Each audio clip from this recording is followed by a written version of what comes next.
I'm going to be ranking all 33 movies I watched in Spooktober during the month of October. If you were unaware, during the month of October, I watched and reviewed a Halloween themed movie every day, and I called it Spooktober, with 2 bonus videos on Halloween. Today's video, I'm going to rank all the movies from worst to best. So let's get into it. Coming in at number 33 is Friday the 13th. This is probably the worst movie ever made. There is nothing good about it. The story's not good. The plot's not good. The villain's not good. The characters are not good. The dialogue is not good. There's nothing good about this movie. It is bad. Coming in at number 32 is Hotel Transylvania Summer Vacation. I actually didn't think this movie was that bad, but honestly, there wasn't really any bad movies I watched in October during Spooktober besides Friday the 13th. So I had to put something below. Coming in at number 31 is Hotel Transylvania Transformania. I didn't even know there was a 4th installment in the Hotel Transylvania series, and I was quite surprised. I was very skeptical about it, but I think it was slightly better than the 3rd one, going back to more of the theme of the first 2. Coming in at number 30 is Hocus Pocus. I'll tell you what, this movie is a load of hocus pocus. I wasn't that big of a fan, and I'm not blinded by nostalgia by it because I didn't watch it growing up. I thought some of the way the witches interacted with the kids were kind of weird and a little sus. Coming in at 29 is Dracula. I know it's an absolute classic and I really wanted to enjoy it, but I usually enjoy classics, but I just didn't enjoy this one that much. But I feel like it deserves a rewatch, and I'll have to do that sometime in the future. Coming in at 28 is The Black Phone. I love the concept of this movie, using a phone to communicate to help him. But I just have some serious problems with this movie, so that's why it's this low. Coming in at number 27 is Beetlejuice. I did not think the sequel was as good as the original, and it seemed like everything I didn't like about the first one was amplified in this one. Coming in at number 26 is The Wailing. Now, strictly speaking, as a film aspect, it's a pretty well done and pretty well made film. But I just have some personal problems with just some of the demonic stuff in it, so that's why it is this low. Coming in at 25 is Casper.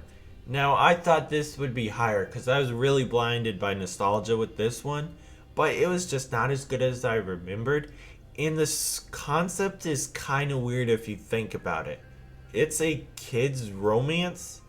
The girl's like 12 or 13, and I think she's 12, he's 13, but he's also a 100-year-old ghost. Coming in at 24 is Beetlejuice. I understand why people love this movie. I get it, but it's just not for me. And if you rate it higher than me, I would completely understand. Coming in at 23 is The Black Phone 2. This was a good step up from the first one, and some of the things that I did not like or had problems with the first one, they fixed. But then doing so, they created new problems. Coming in at number 22 is The Addams Family.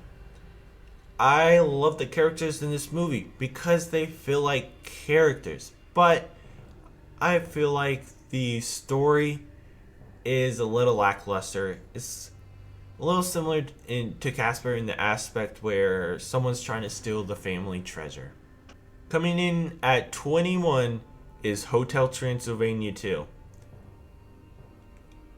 This I actually quite enjoyed, and I think it was just a little worse than the first one, but it was still surprisingly good. I actually really enjoyed the Hotel Transylvania series. Coming in at number 20 is Corpse Bride.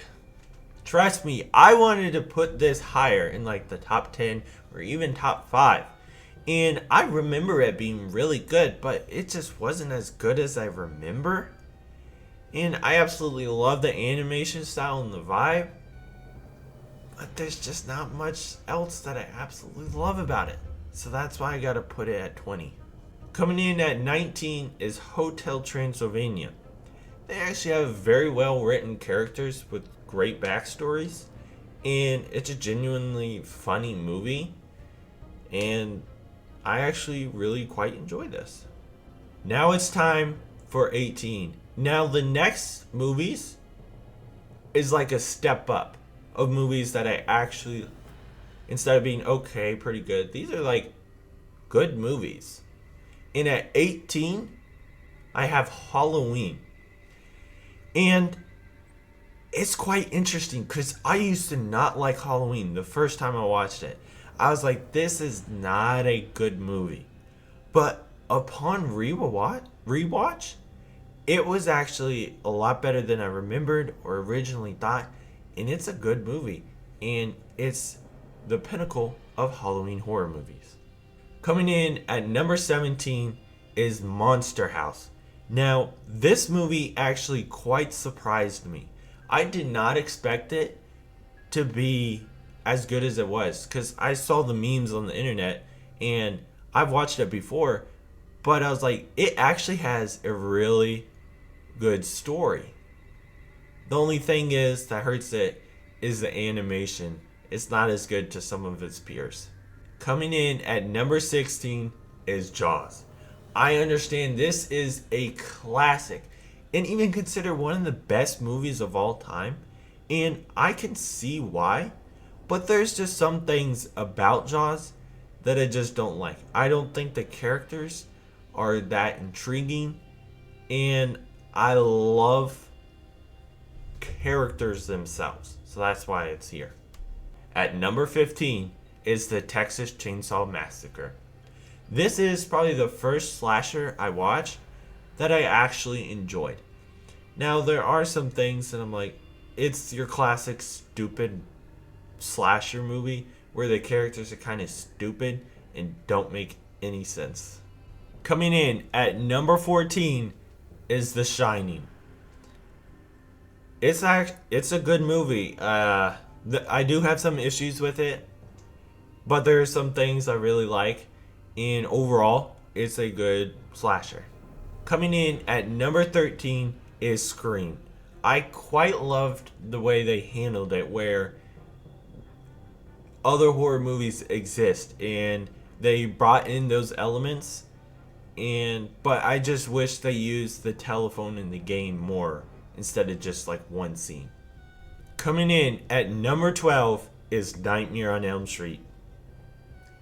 This was actually really good, and I watched it for the first time, and I loved that there was more to it being a slasher than just slashing, where there was this horror and a little bit of a paranormal element with the dreams, and I absolutely love dreams, so good movie. Coming in at number 11 is the classic Frankenstein movie. Now, usually when I watch a classic, I'll usually expect, okay, I'll like it and respect it just as a classic. But no, Frankenstein is a really good movie, and I enjoyed it a lot. Now we're getting into the top 10. And coming in at number 10 is Bride of Frankenstein.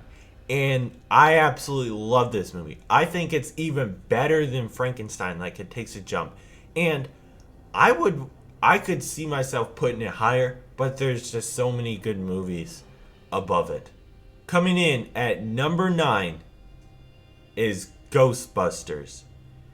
Now, I know there are some people who love this movie and would put it as one of their best all time. I really enjoyed it, and I think it's a really good movie.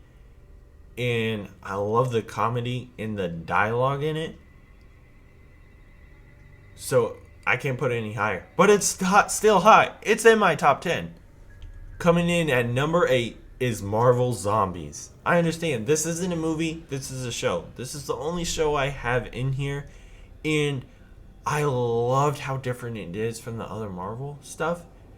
And in a sense, we get to see stuff in it where we don't get to see in the movies. Like some of the stuff we wish we got to see from the comics. But I'm just not going to put it any higher because it's a show. Coming in at number 7 is It's the Great Pumpkin, Charlie Brown. I love this movie. This is such a childhood movie for me. Probably the most childhood movie of any movie on this list. And it just gives you a certain type of family, home, warm feeling that other movies just can't compete with or be on par with the Peanuts with. Coming in at number 6 is Psycho. This movie is probably one of the starts to the horror genre to really popularize it. And it is so well done. I absolutely loved how they set up the characters, and the way they did affected the rest of the movie and made the stuff that happened the rest of the movie way more impactful. I absolutely loved Psycho. And at number 5, I have The Thing. I watched it for the first time this year. I was hearing a lot of hype about it. How it was really, really good. And how it's one of the best horror movies of all time. And it is. It is really good. It is a really good movie. Great twist. I love how it keeps you on the edge of your seat. Coming in at number 4 is The Silence of the Lambs. Of all the horror movies I've watched thus far in my life, I think that The Silence of the Lambs is the best one. It's such an interesting movie. And they make me actually care about the main character, which some horror movies just don't. It is so good, and that's why it's at number 4. Coming in at number 3 is The Nightmare Before Christmas. It's the genre. It started a genre that I absolutely love. Like kids animated horror, creepy vibe animation movies. I absolutely love these movies because I love the animation style. And I absolutely love and adore The Nightmare Before Christmas. Wait. Nightmare Before Christmas socks. Coming in at number 2 is E.T. Extraterrestrial. Excuse me. I remember it being, I was like, oh, yeah, it's pretty good. From watching it as a kid, I've not seen it in a little bit. Holy cow. It is so good. It is one of the best movies, period. Oh my gosh. There's so much detail that goes into E.T. with the camera angles and the storytelling that is absolutely phenomenal. And it's now one of my favorite movies of all time. It is so good. And now, for number 1, coming in at number 1 is Coraline. This is the first movie I watched for the month. And it was already going into it. One of my favorite movies of all time. One of my favorite animated movies of all time. And it is even more so now. I absolutely love this movie. The animation style is amazing. The story is amazing. The characters are amazing. Everything about this movie is amazing. The attention to detail is incredible. It's incredible. Every time you rewatch this movie, you appreciate it even more because there are details that you missed before and Easter eggs. There's an Easter egg to The Nightmare Before Christmas in this movie. And when you're in the real world, there's Easter eggs to the other world. It is so good. There we go. That was me ranking all 33 movies I watched during the month of Spooktober. Now, some of the movies might not exactly line up with how I gave them a rating. Like one that I gave a 7 might be one that I gave a 7.5. I apologize. I was going strictly off vibes here. And that was the video. I hope you enjoyed it. And I hope you have a spooky day.